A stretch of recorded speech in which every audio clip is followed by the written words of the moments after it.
Hello again, everybody. Zack Attack is here with the Atakline for Monday, September 10th, 2012. Had a very fun weekend this past weekend.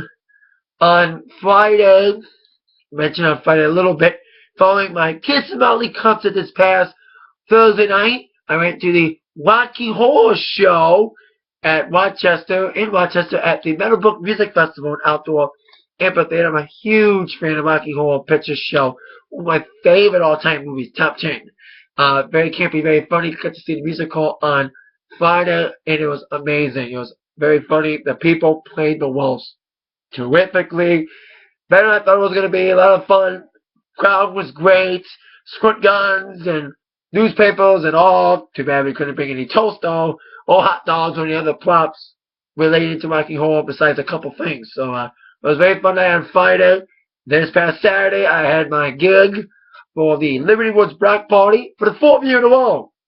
And it was very fun, a different vibe than the past couple, but still, we had a lot of people dancing a little bit. I think we played a kind of joke 3 or 4 times, Touch the Slide 3 times, Cupid Shuffle a couple of times. One Direction was the most played. There was a lot of kids at this event, and they were playing One Direction on loop on their go-kart before the show started, and I knew there was going to be a lot of One Direction requests, and there was.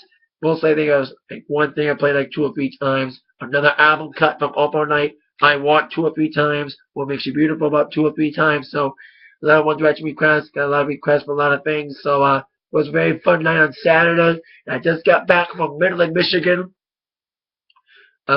which was a fun night. I spent the days with my mother, whose birthday's today. Happy birthday, my mom out there. I was celebrating birthday with her, which is today. So happy birthday to my mom on this day. So there you go. That was my weekend. It was a very fun weekend. Now, down right on with the entertainment news of the day. Starting with your #1 movie of the week. Well, not that big of a week, because it is September after all. It was for the 2nd week in a row. The Possession, only making a dismal $9 million with lack of competition. Like I said, this is September, and it's probably the absolute lowest grossing weekend since at least 2008. $9 million total, $6 million for the #2 movie, Lawless. Total, $51 million for the entire weekend, being a bomb weekend. So, boom, a lot of bad weekend for the movie. With the summer blockbusters gone, I think it's about to get worse, especially with 2021 12 coming up. Alright, on with the news of the day. Big news of the day, as a surprise wedding took place, as Ryan Gosling and Blake Lively got married over the weekend. This past Sunday night, Ryan and Blake said "I do" at the Boone Hall Plantation and Gardens in Mount Pleasant, South Carolina. I was at Mount Pleasant, Michigan, but not South Carolina. It was the site of the movie The Notebook, where Ryan Gosling shot his famous film. Several movie TV productions, like I said, that was where it was, at The Notebook. So they've been dating since 2010. And they've been dating for years now. And now, like I said, they're back up getting married over the weekend. With a wedding planner. And the bride wore a custom Marchesa gown and Christian Louboutin shoes, while the groom wore a Burberry suit with leather suspenders that were made by his friend. The wedding rings were designed by Lorraine Schwartz, and they selected a $3,000 wedding cake baked by Mandy Austin Cakes in Maryland, which was driven 8 miles to the wedding site for this wedding. Local restaurant catered the meal.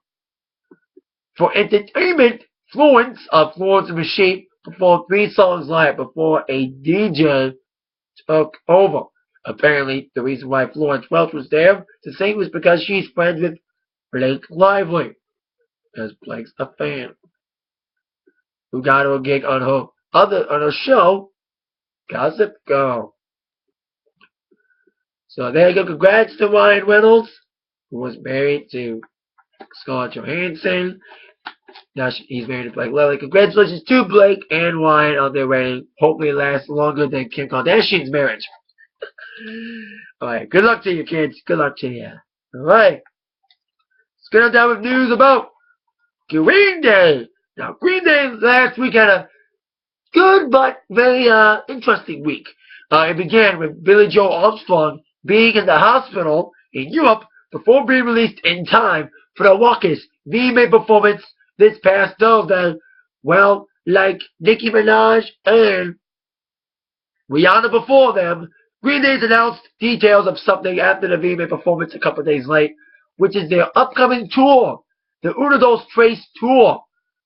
Apparently, the first leg, since a lot of cities were missing, were announced today. The tour will kick off with a couple dates in the fall and November. Well, a full arena tour will kick off in January, which will include stops in Green Bay, Chicago, Toronto, and Cleveland. There is no Detroit stop announced as of this time, but they're probably going to add more tour dates. So there you go, Green Day going on to promote their upcoming albums, Uno, Dos, and Tres. Uno, which will be released in September, while Dos will be released soon. I think Dos will be released in like November, and I think Tres will be released around January when the arena tour kicks off. So Green Day going back on the road. Hopefully they add a Detroit date because they love Detroit. So they better add a Detroit date. The Detroit Green Day fans are probably disappointed. No Detroit date as of yet. So they're probably going to add a lot more dates. A lot of cities, not just Detroit, but Texas, a lot of other states were missed. Florida too. So that hints that Green Day will probably add more dates. Now, apparently, the Rolling Stones ain't the only classic rock band announcing something called Rolling Stones tease an announcement, which was just ended up being a greatest hits album, not a reunion tour yet, although there have been movement tour dates. Apparently another classic rock band's teasing an announcement that's getting their fans all in a frenzy. Led Zeppelin's been posting cryptic numbers of 5, 4, 3, counting down to a possible announcement this upcoming Wednesday, September 12th. Speculations gone rampant. Of course, the first thing fans are thinking of this possible announcement could be is a long-awaited reunion, another reunion, following a 2007 show at the O2 Arena. They're saying, although it may not be a reunion tour, it may end up being just an announcement of the long-awaited, long-delayed DVD release of that said show at the O2 Arena. That's what many people are saying. Many insiders are saying that it's not going to be a reunion tour, since, of course, Robert Plant being the only holdout for this event. So they're saying all speculation, all signs are towards the possible announcement of the CD DVD of their show at the O2. It'll be 5 years this year. So there you go, Led Zeppelin, possible announcement on Wednesday, hinting towards a possible CD DVD release of the O2 Arena London reunion show. Now on the sports, starting with NFL. Great weekend this past Sunday and also Wednesday, because NFL kicked off their season this past Wednesday. They didn't say anything about that on Friday's Atakline, but indeed the football season kicked off this past Wednesday with the Giants getting their asses beat by, of all teams, the Dallas Cowboys. But indeed, football's first Sunday was yesterday. Big wins for a lot of teams, as the Detroit Lions specifically came back following a huge deficit, big deficit, very nail-biting game against the Detroit Lions, and the St. Louis Cardinals going all the way to the final seconds of the game, being a 27-23 victory for the Lions. Meanwhile, also big wins going to Chicago, beating the Indianapolis Colts 41-21. Also the Pats destroying Tennessee Titans 31-13. New York destroying Buffalo, the Jets 48-48.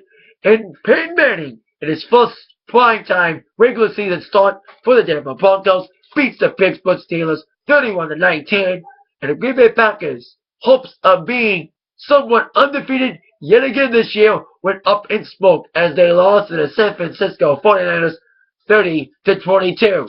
Green Bay will play the Bears this upcoming Thursday on the NFL Network.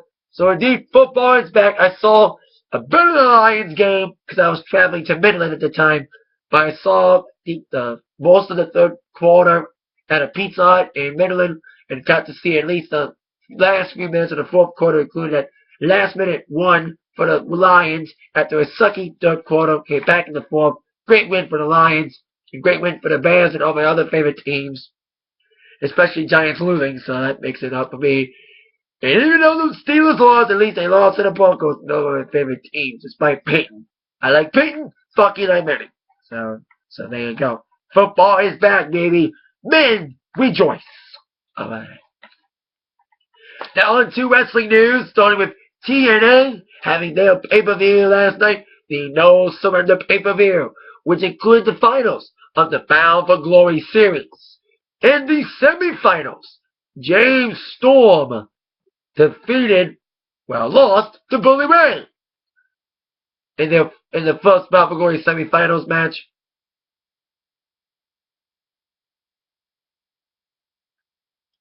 But indeed also, Samoa Joe took on Jeff Hardy. Jeff Hardy beat Samoa Joe. So that, of course, set up the finals. Bully Ray and Jeff Hardy. Jeff Hardy got attacked by Aces and Eights earlier in the evening after Austin Aries, who wasn't defending his TNA title last night, called out Aces and Eights and got into a gang warfare attack by Aces and Eights, which led the entire TNA locker room to be emptied out, including Hardy. So Hardy was attacked by Aces and Eights and was questioned to indeed be on the pay-per-view, but indeed Jeff Hardy made it, got to be in the match against Bully Ray, and yes, Jeff Hardy did indeed, despite everything, and being a little high and attacked, won the TNA Bound for Glory series, beating Bully Ray in the finals, which means Jeff Hardy will get a shot against Austin Aries at Bound for Glory. That's your Bound for Glory main event. Other matches in the notes from the pay-per-view. By the way, before I get to that, Storm lost because he got attacked by Bobby Roode. Possible match set up for Bound for Glory as well. Storm and Roode. Said Storm got screwed out of the Bound for Glory series final, losing to Bully Ray thanks to a little help from Bobby Roode. Like I said before, I had to go back there.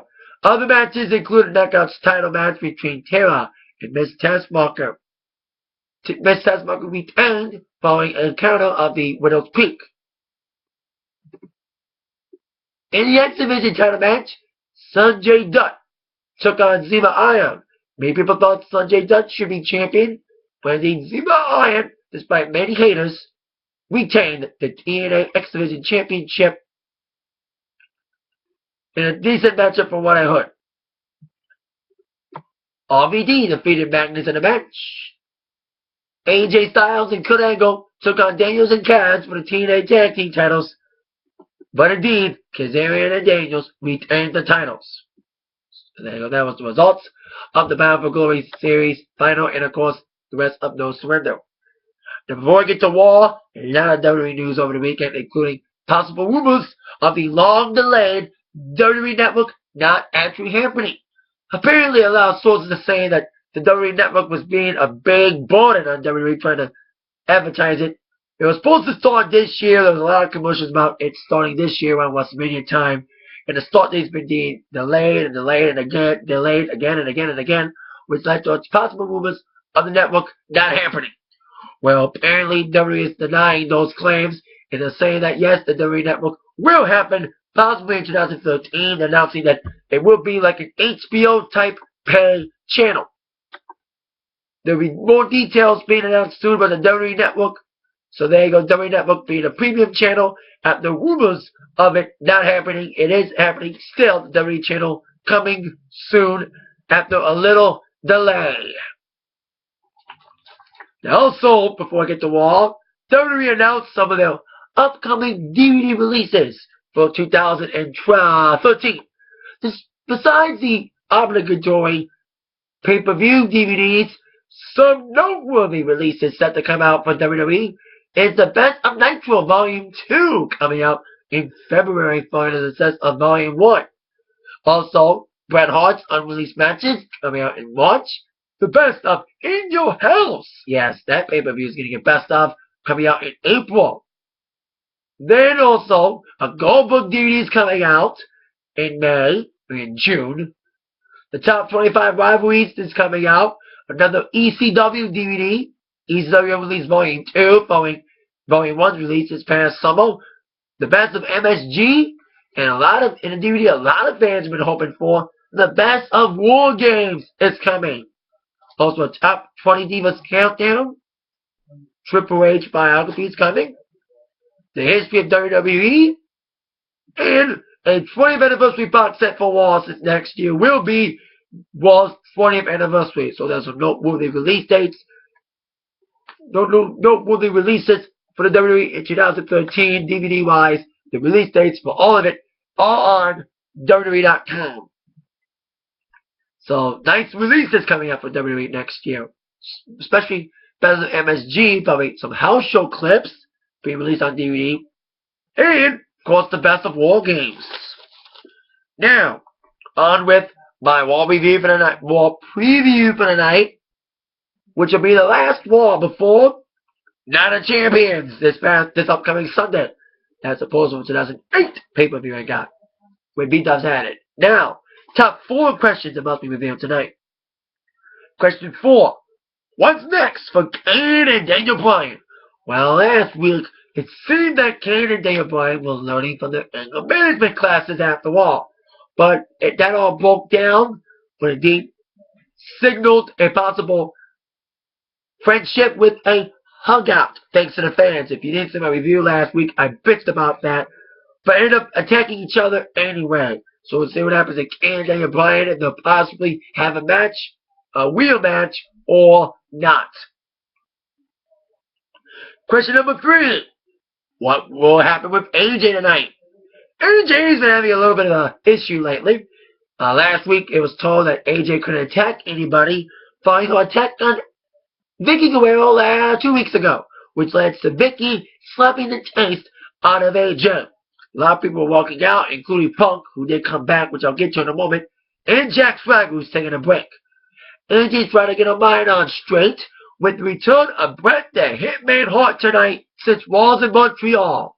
So there you go. AJ, we'll see what happens with her. And of course, Bret Hart, who I mentioned his new DVD, unreleased matches that's coming out next year, will be on Raw tonight in Montreal, making his first appearance in Montreal since the infamous screw job 15 years ago. Question number 2, speaking of that pay-per-view Night of Champions. Will any of the matches be revealed? Now we know who's going to be taking on CM Punk, John Cena, for the WWE Championship. For the World Heavyweight Championship, it's going to be Alberto Del Rio versus Sheamus. We know it'll be Caitlyn taking on Layla, although they may put even there because of a botch that made Caitlyn win that Battle Royal a few weeks ago. We don't know who's taking on the IC Champion, who is Miz. We don't know who's taking on the US Champion, who is Antonio Cesaro. We don't know who's taking on the Tag Champions, Kofi and R-Truth, I'm guessing, Primetime Players again. And there have been rumors of a possible Heath Slater-Zack Ryder match for the pre-show for the Internet Championship.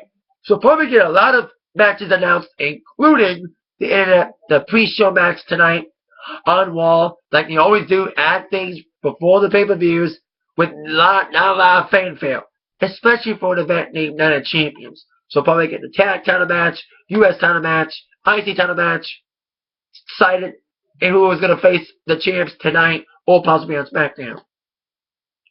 And of course, the big question, I bet you everyone's going to ask themselves this too, not just me. Question number 1. What will go down with CM Punk and his new partnership with Paul Heyman?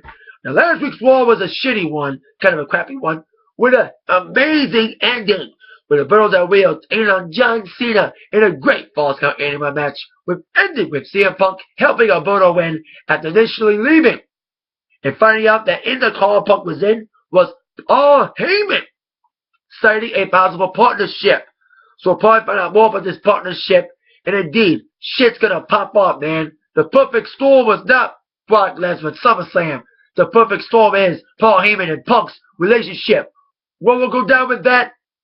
In the situation with, of course, Night Champions this Sunday. We'll find out on what should be interesting, but probably another crappy one until the ending again at 8/7 Central on USA Network. That's it for the Atakline for today. See you later for my Raw review. Then my minutes act for the news from Zach. Thank you. See you later. Yeah.